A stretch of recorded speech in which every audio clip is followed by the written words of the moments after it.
Avant de rentrer dans le vif du sujet, Sophie, j'ai juste une petite question de courtoisie à te poser. C'est comment tu vas? On est le 2 mai. Comment ça s'est passé pour toi ce 1er mai d'un genre très particulier? Un 1er mai confiné, mais pas résigné. Voilà, bah, ça c'est bien passé, mais c'est vrai ce qui me manque un peu, c'est de ne pas pouvoir, étant donné le confinement, être mobilisé physiquement avec mes camarades en ville pour justement faire nos revendications communes pour l'intérêt de la population. Par contre, comment on a fait ce 1er mai? Ben, les réfractaires du 80 ont fait une vidéo justement par rapport à la journée des travailleurs ce 1er mai qui a été diffusée sur les réseaux.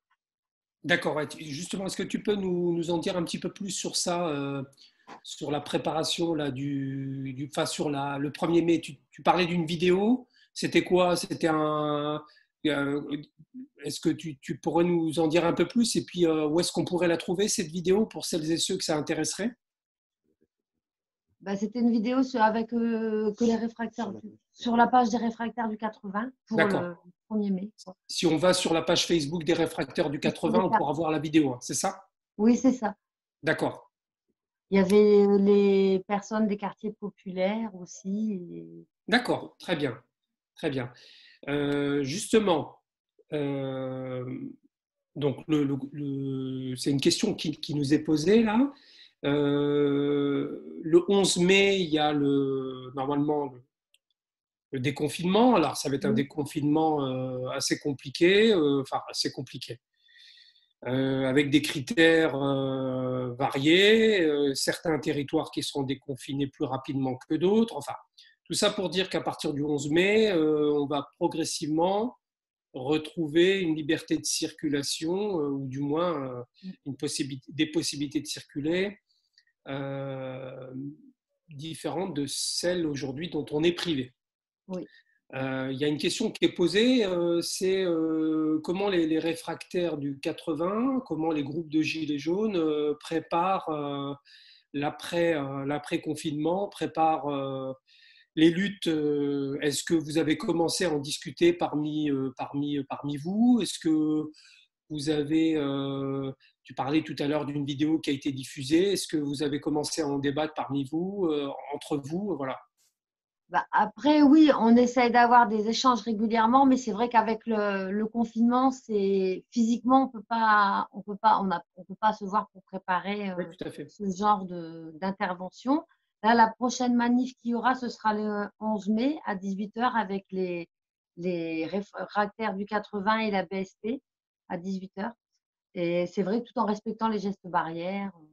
D'accord. Donc il y a un mot d'ordre qui est lancé par plusieurs groupes, des organisations syndicales aussi, je crois, pour le 11 Il y a- mai, dire on était confinés, mais on n'a pas baissé les bras, on va continuer à combattre. C'est ça, hein? Voilà. Donc, les signataires pour cette manifestation du 11 mai sont la BSP, Extinction Rebellion et les Gilets jaunes réfractaires du 80 et l'UNEF de la Somme et les associations comme FSU et les autres. Voilà. D'accord, très bien, très bien. Justement, Sophie, là, il y a une autre question qui est arrivée qui concerne quelque chose qui revient souvent, hein, parmi celles et ceux qui luttent pour un monde meilleur, pour la défense des droits des travailleuses et des travailleurs, pour des politiques sociales renforcées. C'est la fameuse question des convergences des luttes, hein. Tu te souviens, les soignants, hein, les personnels soignants, ça fait des mois qu'ils sont en grève, ça fait des mois qu'ils dénoncent leurs conditions de travail complètement dégradées. Il y a le personnel universitaire aussi, à travers la lutte contre la loi de programmation pluriannuelle de la recherche. On a parlé des quartiers populaires qui ont été en première ligne là, durant le confinement, entre les violences policières, les élans de solidarité à travers les brigades de solidarité populaire, notamment en région parisienne. Bah, Mhm. on voit un petit peu partout fleurir voilà, ou émerger des pôles de lutte. Toi, de ton regard, comment on peut essayer, mais vraiment, encore une fois, je suis bien conscient que ce n'est pas évident, Et j'ai aussi conscience que vous, les réfractaires du 80, vous avez beaucoup œuvré pour amalgamer les combats et faire des alliances. Mais comment tu vois l'après sur cette convergence des luttes? Tu vois, par exemple, je me souviens d'une manifestation des réfractaires du 80 qui était partie depuis l'hôpital psychiatrique d'Amiens, le centre hospitalier Philippe Pinel, Oui. qui lutte depuis des mois, hein, justement, par rapport à l'abandon de la psychiatrie. Alors, ouais, comment tu vois cette convergence des luttes, l'après qu'est-ce que ça évoque pour toi, tout ça? Bah, ce qu'il y a, pour dire les choses le plus simplement possible, nous, la convergence, on l'a commencé depuis longtemps en accompagnant, comme tu dis, différents secteurs de personnes qui sont mobilisées, que ce soit Pinel, euh, les, le système de santé, droit au logement, les pompiers, les avocats aussi qui ont revendiqué pour bah, justement les conditions dans lesquelles bah, toutes ces professions, bah, leurs conditions de travail se sont dégradées, comme dans le secteur privé, public. Enfin, nous, ça fait longtemps déjà qu'on converse avec différents secteurs. C'est pareil à la BSP, on avait fait aussi des actions pour le droit au logement aussi, avec Romain Ladan et nous, on a toujours, enfin, on a déjà commencé depuis un moment à faire, à accompagner toutes ces différentes luttes. Et notre objectif, c'est de continuer de rassembler et de converger avec toutes les personnes qui sont mobilisées pour que tout le monde ait le droit à une vie digne tout au long de sa vie. Très bien. Alors, juste une petite précision. Tu as cité plusieurs fois la BSP. Je vais dire à celles et ceux qui nous regardent ou qui nous écoutent que la BSP, c'est la boîte sans projet. Oui, Il y a des gens qui nous écoutent de partout, hein, y compris de l'étranger. Donc, la boîte d'accord. sans projet, c'est une association d'éducation populaire qui est Oui. très présente sur le terrain des luttes à Amiens. Tu as cité Romain Ladan, mais il y a aussi Marie Bacland, Germain Tellier, et puis plein d'autres camarades hein, qui sont Et puis, il y très, a très aussi actifs. après, c'est pareil, on a fait aussi des luttes avec le comité Adama Traoré aussi, Ouais, ouais, on va en les, parler. Hein. pour les Tu disais, violences aussi qu'il y a ouais, dans les quartiers. Après, par rapport, tu sais, aux violences, bah, je te dirais que moi, j'ai découvert les violences qui existent, la répression policière, essentiellement et dans les quartiers, que depuis que je suis gilet jaune. C'est-à-dire, tu vois, pour te donner une vision d'ensemble, ben, tu sais, avant d'être vraiment mobilisée dans les différentes actions, tu sais, j'étais quelqu'un qui travaillait, voilà, qui assumait sa famille, ses enfants, son travail. Et je t'avouerai malheureusement que j'en ai pris conscience que depuis que je suis gilet jaune, parce que la vie était tellement intense, tu sais, avec les différentes responsabilités qu'on a, qu'en fin de compte, j'avais comme la majorité des Français je dirais un peu des œillères, tu vois. Et la répression policière, judiciaire, je l'ai découvert que depuis que je suis gilet jaune. C'est-à-dire, ça m'a permis un peu en allant même sur les lieux de manifestants et en voyant comment les choses évoluaient en terrain, en manifestation, et ben, ça m'a vraiment enlevé les œillères et j'ai vu de la façon dont les gens peuvent être très, très violemment réprimés et surtout dans les quartiers. Et d'accord. si tu veux, moi, le problème, c'est que je te dirais par rapport à l'information qu'on a au quotidien, je veux dire, le fait que tu vois, il y a des gilets jaunes qui viennent, des fois, qui filment quand il y a des interpellations et des choses comme ça, c'est tout des choses qu'on n'évoque pas sur les chaînes d'information 24 heures sur 24. Et en fin de compte, avec les moyens, je dirais, numériques qu'on a actuellement, en fin de compte, ben, il n'y a pas que la vision côté force de l'ordre et journaliste mainstream, il y a aussi maintenant, de par les moyens numériques, ben, les images et les vidéos et les reportages que peuvent faire l'ensemble des citoyens quand ils se rendent sur un lieu de manifestation. Hmm. Là, il y a un témoignage local, local, c'est-à-dire de la Somme, de quelqu'un qui parle de la dernière manif des Gilets jaunes Oui. et du comité d'accueil bien gratiné auquel vous avez eu droit avec une surprésence policière, peut-être dans des proportions inégalées par rapport aux précédentes manifestations des Gilets jaunes.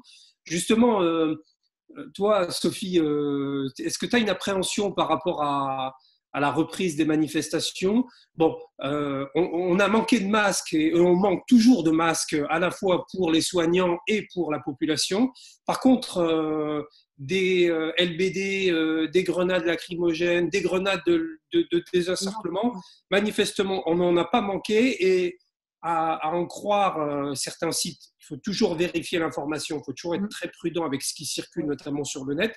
Il semblerait qu'on ne manquera pas de moyens d'empêcher les manifestations. Est-ce que toi, justement, une question qui revient, est-ce que tu as une appréhension par rapport à la volonté du pouvoir de se préparer dès maintenant pour empêcher le retour des manifestations, la convergence des luttes Oui, enfin oui, l'appréhension, je l'ai parce que c'est vrai que on voit régulièrement des violences inouïes de la part des forces de l'ordre sur les populations et les gens qui sont mobilisés. Ça peut être c'est l'usage disproportionné de la violence vis-à-vis des manifestants.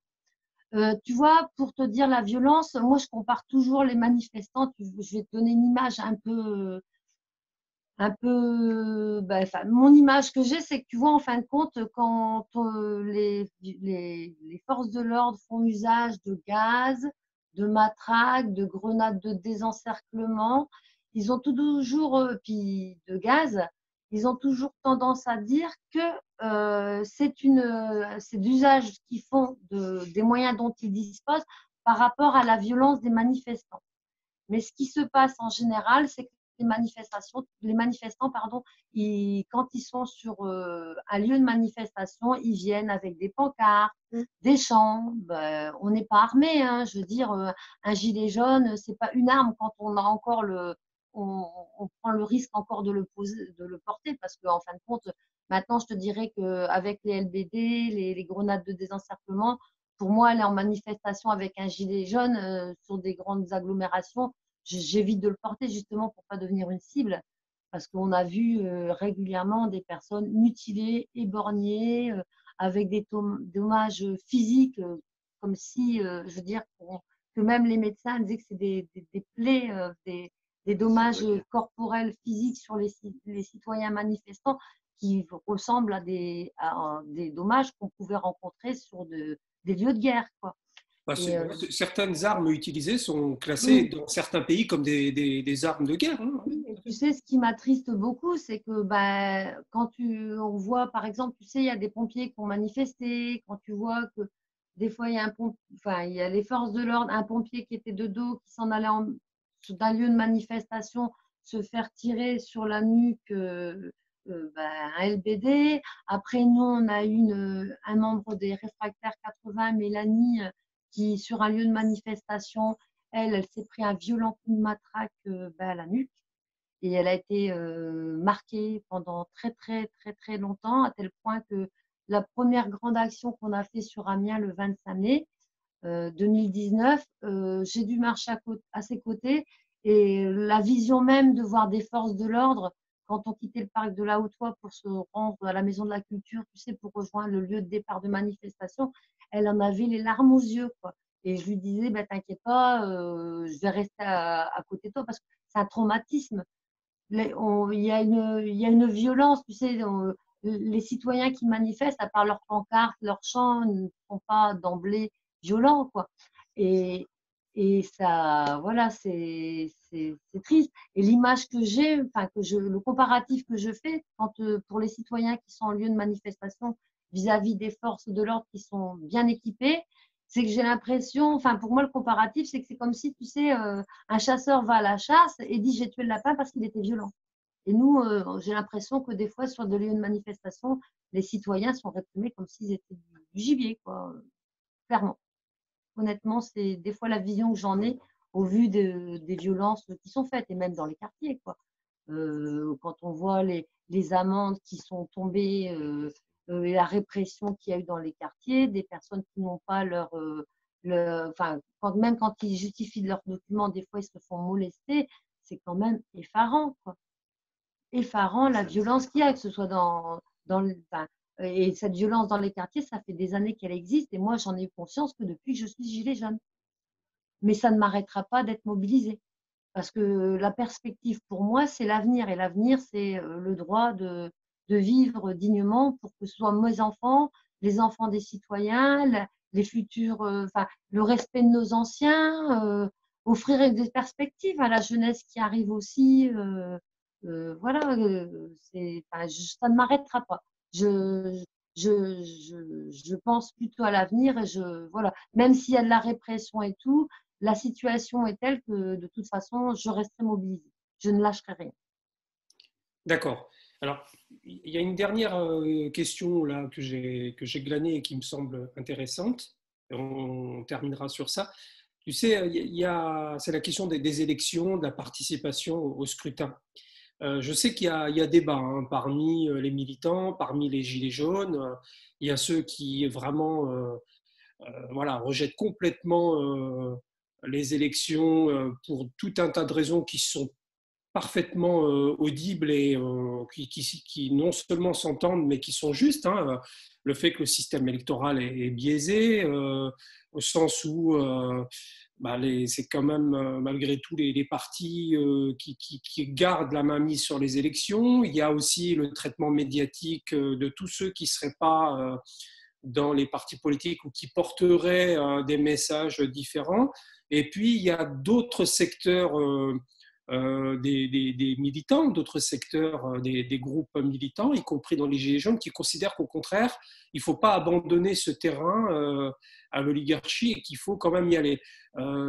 Toi, Sophie, est-ce que dans la commune où tu habites et autour de toi, est-ce que vous avez été approchés, les Gilets jaunes, pour participer à des élections? Est-ce que toi, si on t'avait approché, ça t'aurait donné envie de t'investir, ne serait-ce que pour faire passer un message? Quel rapport, quel regard tu as sur les élections et sur la nécessité de le vote hein, voilà.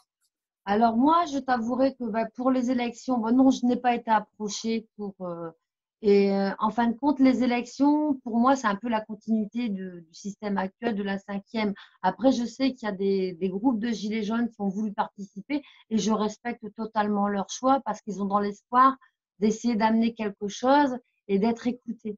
Mais seulement les institutions de la cinquième République sont faites de telle façon que je pense que pour moi, ça ne, ça ne changera pas ça ne changera pas le schéma de la situation actuelle du pays. Je pense que, après, je comprends, hein, je respecte les gens qui veulent essayer de participer, même des gilets jaunes qui ont été approchés et qui veulent faire quelque chose. Ils espèrent pouvoir être entendus. Mais moi, avec ce que je vois depuis l'élection de M. Macron, je trouve que, si tu veux, ça reste quand même toujours le système de la Cinquième République où les citoyens ne sont pas assez représentés. Et même si je respecte les gens qui font cette démarche, moi, je n'espère rien dans ces élections tant qu'on reste dans le cadre de la Cinquième République. D'accord. Alors, avant de se quitter, quelques petits rappels. Donc, le communiqué des réfractaires du 80 qu'on retrouve sur votre page Facebook, hein, un communiqué vidéo. Le 11 mai, un appel des réfractaires du 80 avec d'autres organisations que tu as citées tout à l'heure pour continuer à se battre. Le festival, enfin le salon du livre d'expression populaire et de critique sociale qui se poursuit, donc avec les vidéos qui sont progressivement mises sur YouTube. Hier, il y avait, comme on l'a déjà dit, il y avait un débat où Mélanie a participé sur les violences policières. Cet après-midi, juste après, il y aura un débat très très intéressant sur la question du numérique, sur le rapport aux outils numériques, avec notamment la Quadrature du Net qui est animée par le camarade Germain Tellier. Voilà, le combat continue. Moi, j'en profite pour saluer tous les camarades des réfractaires du 80. Alors, j'ai peur d'en oublier, mais Mélanie, Akif, Isaac, Chris, les camarades du côté d'Albert aussi qui sont super actifs et qu'on remercie d'être mobilisés et d'être toujours présents. Bon courage à vous les gars, voilà, soyez assurés de ma solidarité personnelle et même au-delà. Un mot de la fin, Sophie, peut-être Bah alors, moi, je te dirais pour le mot de la fin, c'est que au vu de la situation actuelle, nous, notre objectif, c'est de continuer à être mobilisés, de rassembler, de converger. Et dans un seul but, c'est pour construire, tu sais, euh, construire avec toutes les forces militantes, repenser la société et être mobilisés pour une vie digne tout au long de notre vie. Et d'accord, je la pense que dignité. l'avenir appartient à ceux qui sont mobilisés. La dignité. Tu Ouais, sais que la dignité. euh, C'était un des premiers mots d'ordre que j'ai employé et je l'ai corchevillé au corps, ce mot, vivre dignement tout au long de sa vie. d'accord, ce sera le mot de la fin, la dignité, une vie digne. Oui. Merci à toi, Sophie. Merci de t'être rendue disponible. Merci du message d'espoir que tu viens de diffuser. Et puis merci aussi de ta mobilisation et de tes combats. Bon courage et puis à bientôt.